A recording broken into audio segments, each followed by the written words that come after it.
বুঝে পড়ুক আর না বুঝে পড়ুক, আমার কালামের তেলাওয়াত আমার বান্দা বান্দিকে আমার কাছে নিয়ে আসে, বাড়ি খায়, মজা পায়। এই ইসলামের ইতিহাস রক্তাক্ত ইতিহাস, মজলুমানা ইতিহাস। ইসলাম সবসময় মজলুম হয়েছে, জালেম হয় নাই। স্বর্ণাক্ষরে এমন কারো নাম লেখা নাই যে জালেম হয়েছে, স্বর্ণাক্ষরে তার নাম লেখা যে মজলুম হয়েছে। আমার নবীজি সবচেয়ে বড় মজলুম। নবীজি বলেন, উযিতু ফিল্লাহ ওয়া মা ইউযা আহাদ, উখিফতু ফিল্লাহ ওয়া মা ইউখাফু আহাদ। আল্লাহর রাস্তায় আমাকে এত পীড়া দেয়া হয়েছে, এত কষ্ট দেয়া হয়েছে যা আর কাউকে দেয়া হয়নি। আল্লাহর রাস্তায় আমাকে এত ভয় দেখানো হয়েছে যা আর কাউকে দেখানো হয়নি। নবীজি বলেন, আমি সবচেয়ে বড় মজলুম। লক্ষ্য করেন, আবু বকর সিদ্দিক খানায়ে কাবার সামনে দাঁড়াইয়া, হজরে আসওয়াদ সামনে নিয়ে দাঁড়াইয়া নামাজ পড়তেছেন। নামাজের মধ্যে পাথর মারে। কোনখানে পাথর মারে? নামাজের মধ্যে পাথর মারে। পাথরে ক্ষত বিক্ষত হইয়া বেহুশ হয়ে পড়ে যান। চেহারা টেহারা ফাইটা যায়, চোখ গর্তে ডাইবে যায়, চোখ ফুলে যায়, সারা রাত বেহুশ। সকালবেলা হুশ আসছে। এরপরে যখন হুশ আসছে, দেখছো নি তামাশা, যখন হুশ আসছে, হুশ আসার পরে মা বলে, বাবা কেমন আছিস? হুশ আসার পরে উনি বলেন, মা আমার নবীজি কোথায়, তিনি কেমন আছেন? আবু বকরের মুখ দিয়ে বের হয়, আমার নবীজি কোথায়, তিনি কেমন আছেন? মা বললেন, তোর কি লজ্জা করে না, যার কারণে এত মাইর খাইলি, আবার তার নাম?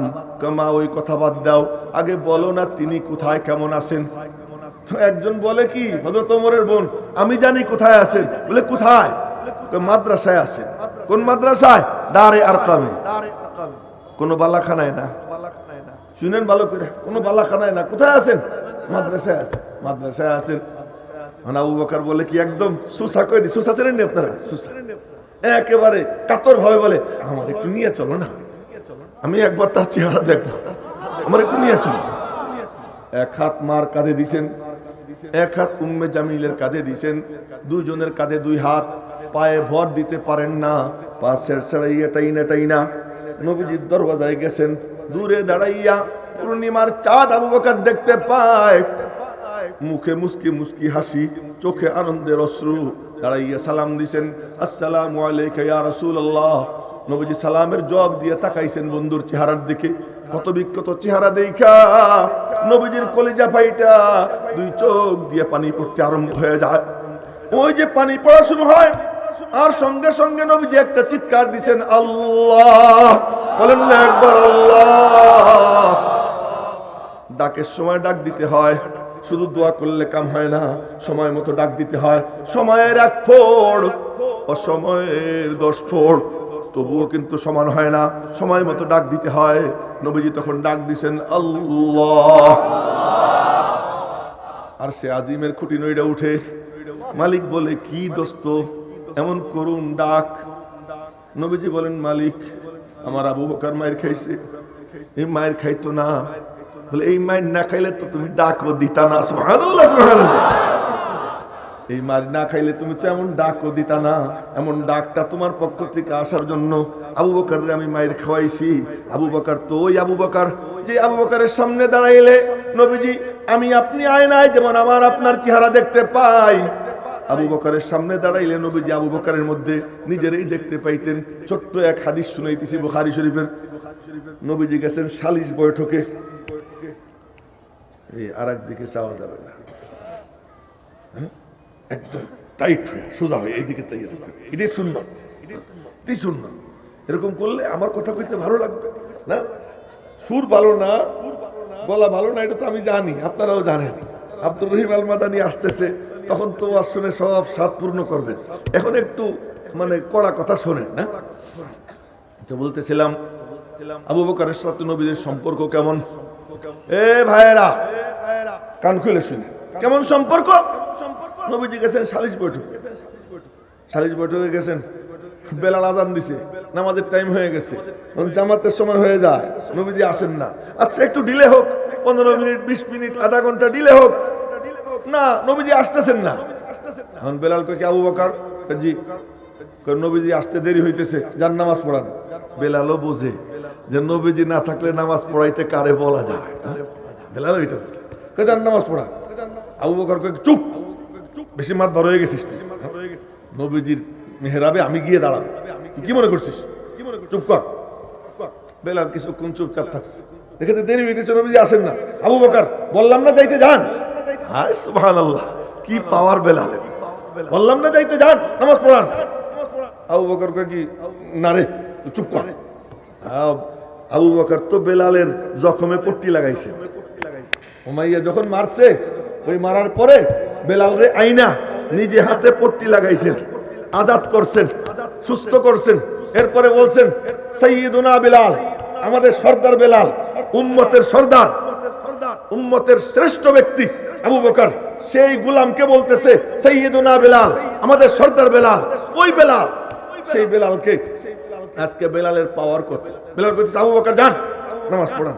কই পাগলামি বাদ দে। বেলাল দেখে যে আমি তো ঘড়ি দেখতেছি, বেলাল কি আর ঘড়ি দেখতো? বেলাল তো উপরের দিকে তাকায়, সূর্য দেখে। কি দেখে? সূর্য দেখে। সে ওই দিকে টাইম ঠিক করে। কারে যান ধাক্কা দিয়ে মেহরাব করে দিয়েই বেলাল একামত দিয়ে দিছে। একামত দিয়ে দিছে, সবাই কাতার সোজা করে ফেলছে। আরে আবু বকরের মাকাম, কোন সাহাবী টু শব্দ করে না। নবীজি জিন্দা, নবীজি জিন্দা, নবীজি সালিস বৈঠকে গেছেন, কোন সাহাবী টু শব্দ করে না যে বেলাল আবু বকরের দাঁড় করাইছে, ঠিকই করাইছে, ঠিক আছে দাঁড়াক আবু বকর।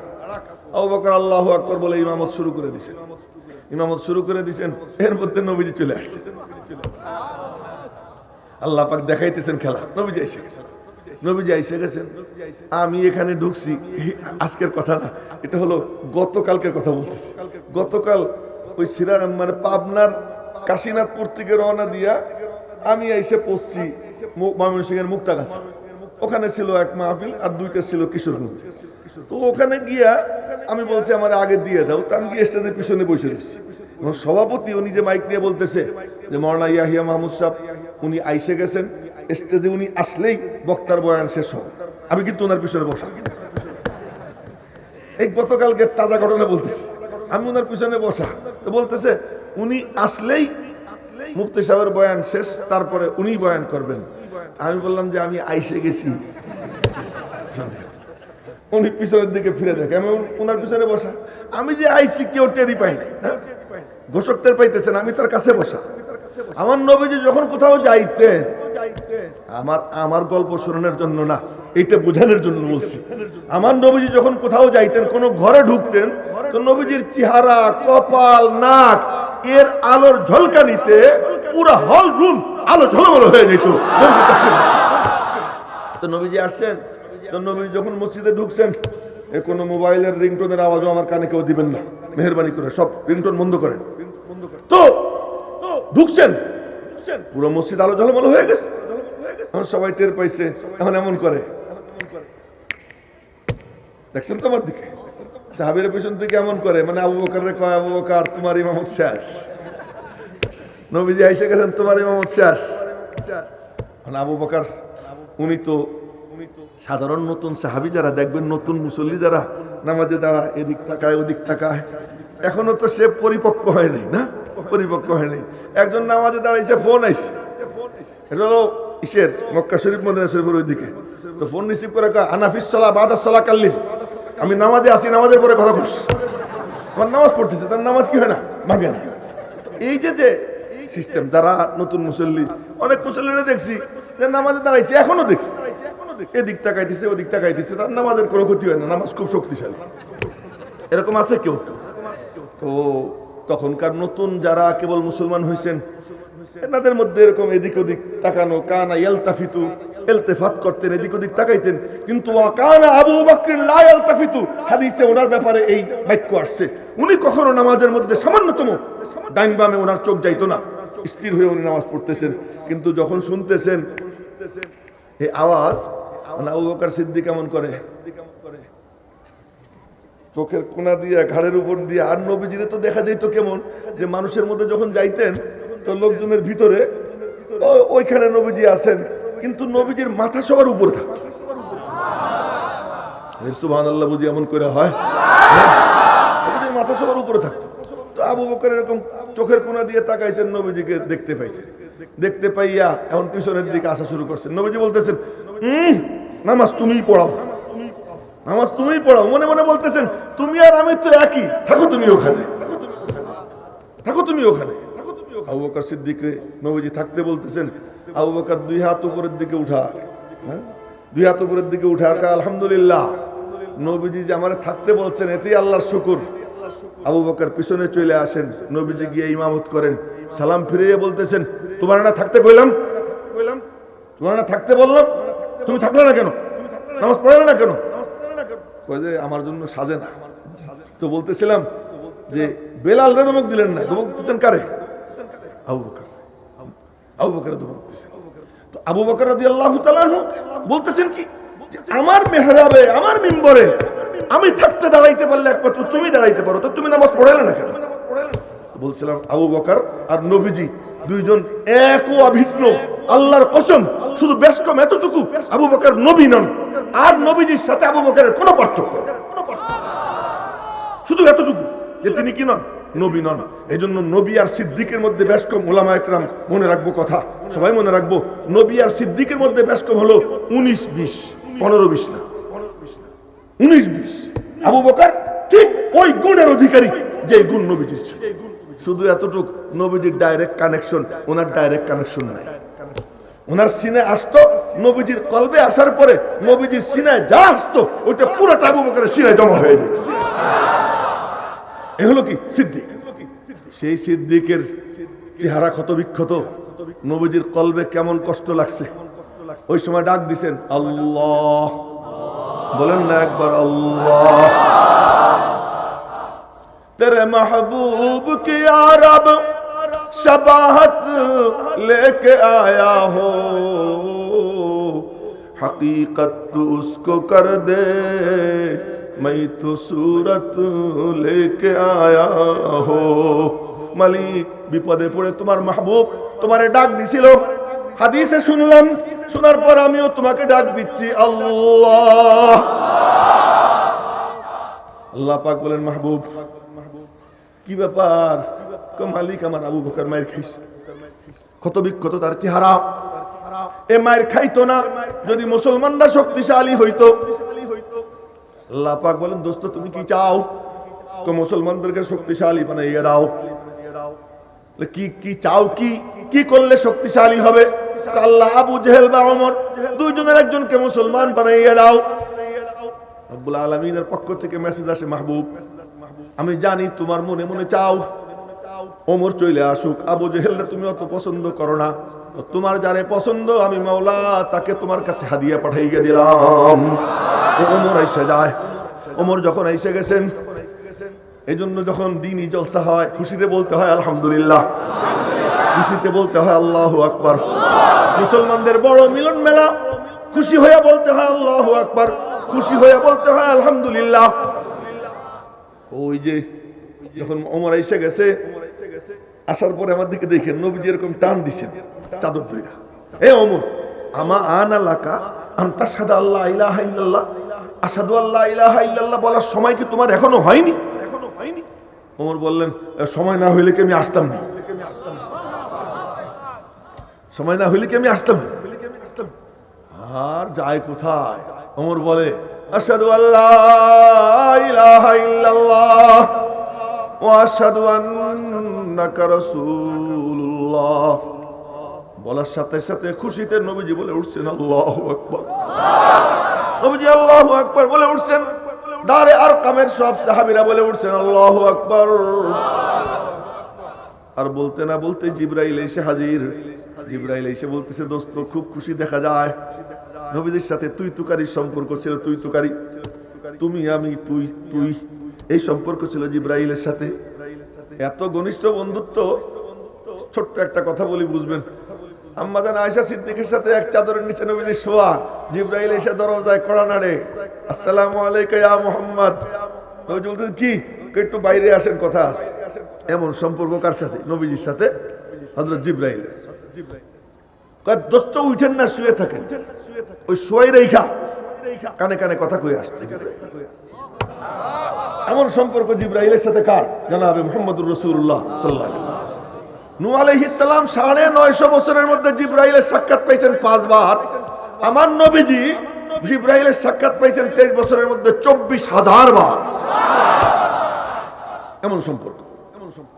জিবরাইল এসে গেছে, সুখে দুঃখে সব সময় জিবরাইল কাছাকাছি থাকতো। এসে বলতেছে আসসালামু আলাইকা ইয়া মুহাম্মদ, বলবেন না সাল্লাল্লাহু আলাইহি ওয়াসাল্লাম। আমার টাইম কিন্তু শেষ হয়ে আসতেছে, মানে টাইম মানে হলো গলার ভিতর থেকে মেসেজ আসতেছে, তুমি আর বেশি কথা কইও না। তো বলতেছে, এসে সালাম দিছে, আসসালামু আলাইকা ইয়া মুহাম্মদ। আবারও বলা লাগবে, আপনাদেরকে বলে দিতে হবে, বলেন সবাই সাল্লাল্লাহু আলাইহি ওয়াসাল্লাম। সাল্লাল্লাহু আলাইহি ওয়াসাল্লাম নবীজি সালামের জবাব দিবেন। জিবরাইল বলে, কি দোস্ত, খুব খুশি দেখা যায়। নবীজি বলেন, খুশি হব না, খুশির উপকরণ পেয়ে গেছি। বলে, কি পাইছেন? মালিকের কাছে ওমরকে ভিক্ষা চাইছিলাম, আল্লাহ পাক ওমরকে আমারে দিয়ে দিবেন, এজন্য আমি খুশি। জিবরাইল বলে, খুশি কি শুধু আপনি নি, খুশি তো আমরা আসমানের সব ফেরেশতারাও খুশি হয়ে গেছি। মুসলমানদের বল বা ইসলামের বল বালা হবে, ওমর আসার দ্বারা ইসলামের জৌলুস বাইরে যায়, আসমানের ফেরেশতারাও খুশি মানায়, তারাও আনন্দ উৎসব করে, জমিনেও আল্লাহু আকবার, আসমানেও আল্লাহু আকবার। ওমর মুসলমান হয়ে যায়। মেরে মুহতারাম ভাইও, বলার মাকসাদ, ইসলামের জৌলুস যখন দেখা যায় তখন জমিনেও মজমা মিলে, আসমানেও মজমা মিলে যায়। বলে, এখানেও মজমা, ওখানেও মজমা। সহিহ বুখারী শরীফের হাদিস, ও যাকারাহুমুল্লাহু ফি মান ইনদা। আজ আমরা এখানে বসা আল্লাহর আলোচনা করতেছি, কুরআন ও হাদিসের আলোচনা করতেছি, নবীজির কথা বলতেছি। কেউ দেখুক আর না দেখুক, চোখ যার আছে সে দেখতে পায়। আমার চোখ নাই, আমার যদি চোখ না থাকে, কেউ আমার হাত ধরে ধরে হাঁটায়, ওর চোখই আমার চোখ। আমার আপনার চোখ নাই, নবীজির চোখই আমার চোখ। নবীজি চোখ দিয়ে দেখে দেখে বলছেন, জমিনেও মজমা, আরশে আজিমেও মজমা মিলে যায়। এখানেও মজমা, ওখানেও মজমা, ইসলামের জৌলুস বেড়ে যায়। মেরে মুহতারাম ভাইও, তো বলতেছিলাম, ওই আবু বকর মজলুম, হযরত ওমর হজ করে ফিরে আসতেছেন। কি করে? হজ করে ফিরে আসতেছেন। ফিরে আসার সময় 23 হিজরি জিলহজ মাসের 23 হিজরি জিলহজ মাসের শেষ দিকে ফিরে আসতেছে। ফিরে আসার সময় রাস্তায় একখানে শুয়ে পড়ছেন। 63 বছর বয়স হয়ে গেছে। কত বছর বয়স? 63 বছর। শুয়ে পড়ছে। শুয়ে শুয়ে আসমানের দিকে তাকাই বলতেছেন, আল্লাহ, ওমর তো বুড়া হয়ে গেছে, ওমর বুড়া হয়ে গেছে, শারীরিক সামর্থ্য কুলাইতেছে না, মুসলমানদের সংখ্যা অনেক বেড়ে গেছে, এদের সকলের খোঁজ খবর রাখা এখন আমার স্বাস্থ্যে আর কুলাইতেছে না, আমার এখন সময় হয়ে গেছে, তুমি আমারে ডাইকে নাও। এই আল্লাহর কাছে দোয়া করে পরে বলতেছেন কি, আল্লাহুম্মা রযুকনি শাহাদাতান ফি সাবিলিক, আল্লাহ তোমার রাস্তায় শহীদ হওয়ার তৌফিক দাও। এরপরে বলতেছেন, শহীদ তো হইতে চাই, কিন্তু আবার যেখানে সেখানে না, ওমাউতান ফি বালাদি রাসূলিক, তোমার রাসূলের শহরে মউত চাই। শহীদ হইতে চাই, কিন্তু যেখানে সেখানে না, তোমার মাহবুবের নগরে আমি শহীদ হইতে চাই। আল্লাহ পাক বলেন, ওমর, এমন সময়ের দোয়া এমন ভাবে কবুল আমি করলাম, দেখ তোরে পরিণতি কি দেই। ইসলামের ইতিহাস, মজলুমানা ইতিহাস, নির্যাতিত হওয়ার ইতিহাস, জালেমানা ইতিহাস ইসলামের নাই। ওমর রাদিয়াল্লাহু আনহু ফজরের নামাজের ইমামত করতেছেন জিলহজ মাসের 26 তারিখ অথবা 27 তারিখ, 23 হিজরির জিলহজ মাসের 26 তারিখ অথবা 27 তারিখ ফজরের নামাজের ইমামত করতেছেন। এমন সময়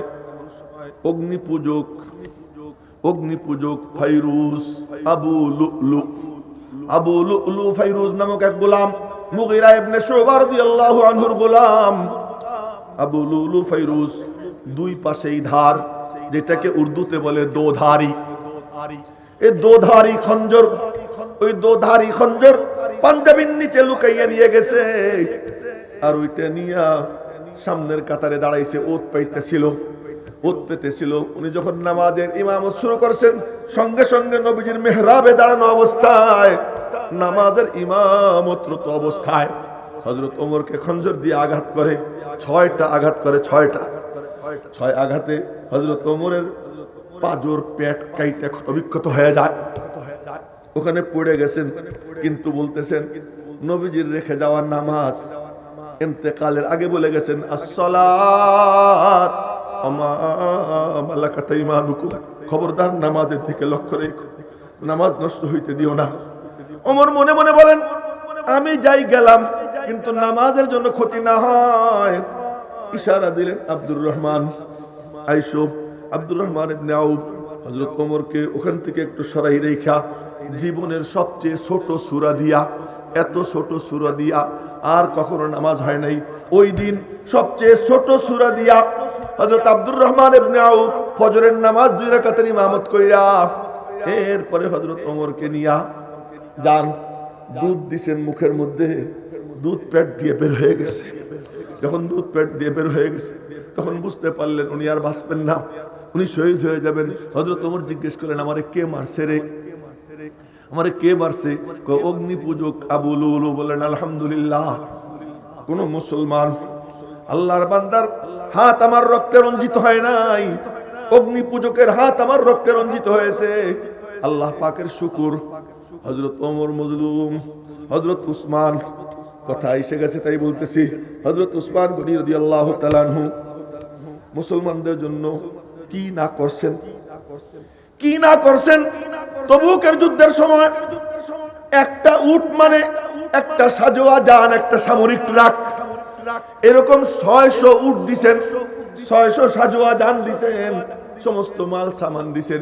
উনি দিতেছেন আর নবীজি তাকাই রইছেন, তাকাইয়া মুস্কি মুস্কি হাসতেছেন। নবীজির প্রতি লোমকূপের গোড়া দিয়া আনন্দ ঠিকরে বের হয়। হাদিসে আসছে ফাকানা ইদা সুররা ইস্তানারা ওয়াজহু ফাকান্নাহু কিতাতু কমার। নবীজি যখন খুশি হইতেন মনে হইতো যেন প্রতি লোমকূপের গোড়া দিয়া আনন্দ ঠিকরে বের হয়, দেখে মনে হইতো চাঁদের খান্ডা।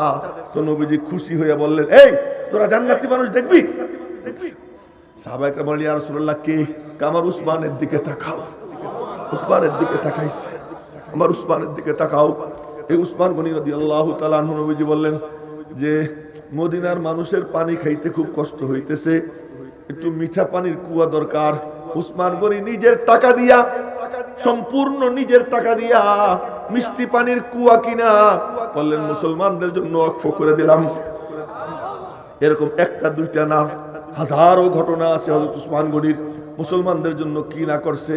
ওই উসমান গনিকে পানি খাইতে দেয় না, পানি খাইতে দেয় না, ওনাকে বন্দী করে রাখছে। গুটি কতক জালেম, গুটি কতক জালেম ইচ্ছা করলেই বদলা নিতে পারতেন কিন্তু বদলা নেন নাই।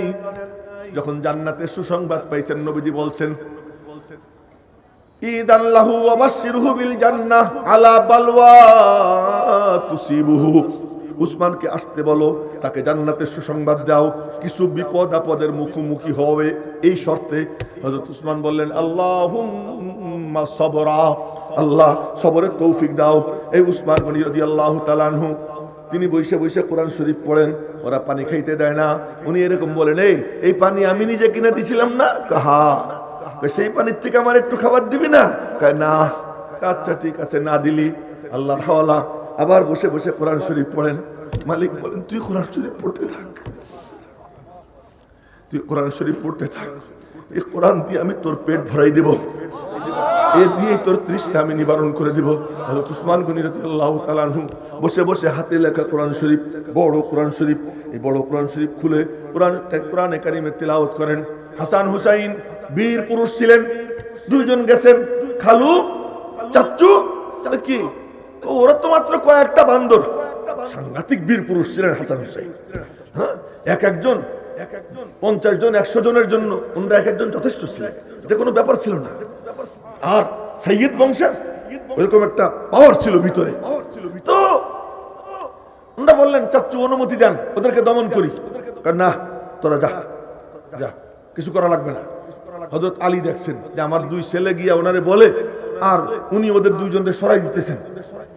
হযরত আলী গিয়ে বলে ও ছেলে পেলের অনুমতি দিলে কি হয়, ওরা করুক, ওদেরকে দমন, সমস্যা কি? না রে আলী আমি সবর করব। কি অসুবিধা? হাসান হুসাইন তোরা বাইরে যা। বাইরে গেছে।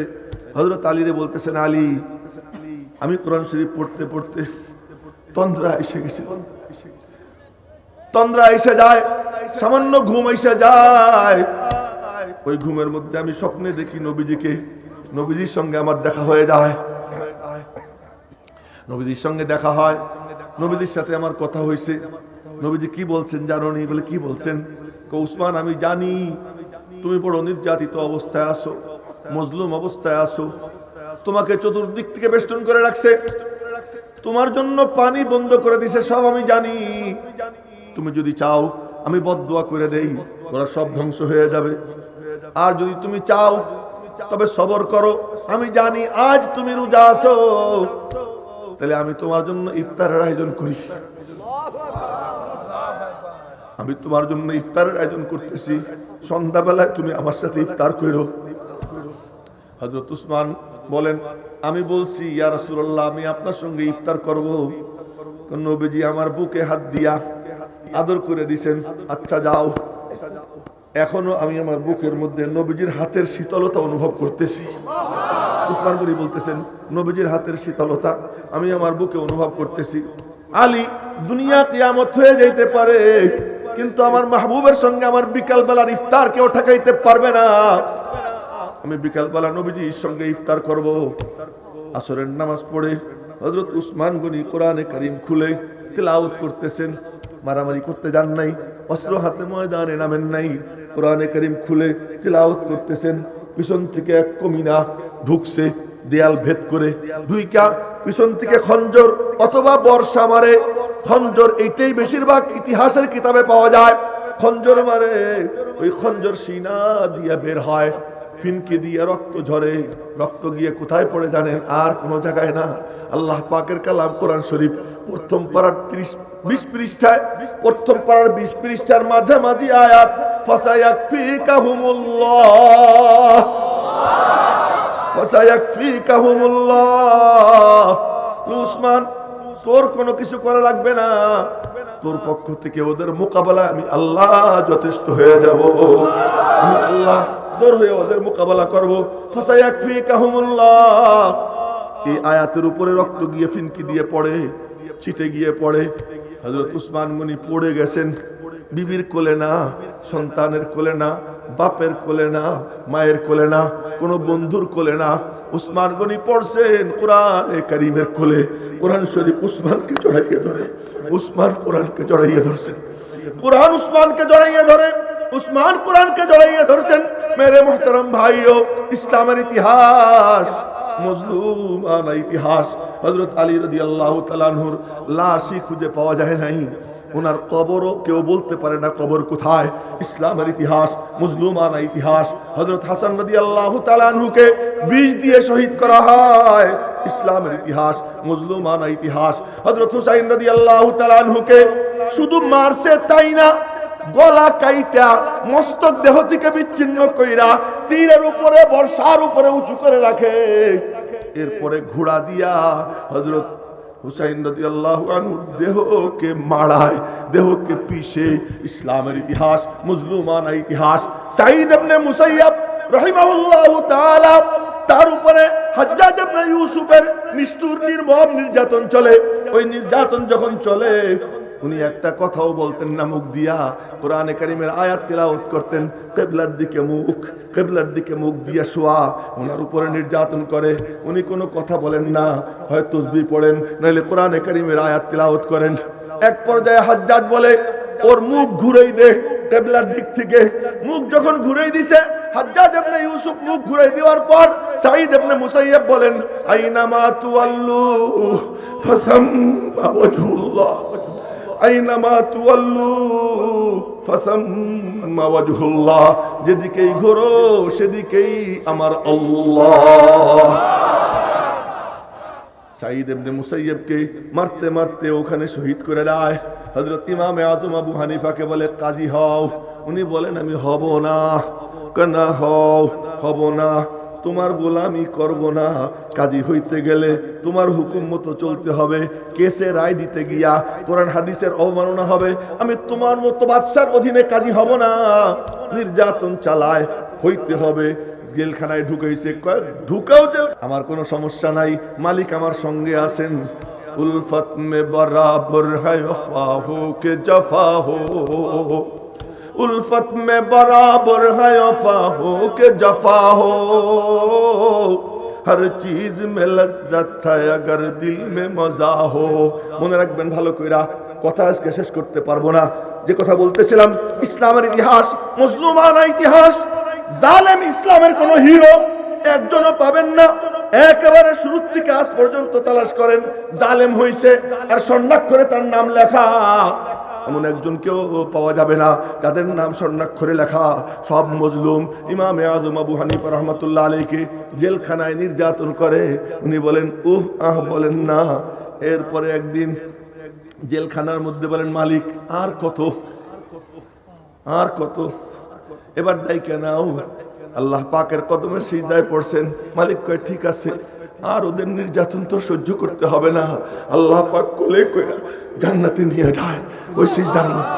ইসলামের ইতিহাস মজলুমানা ইতিহাস।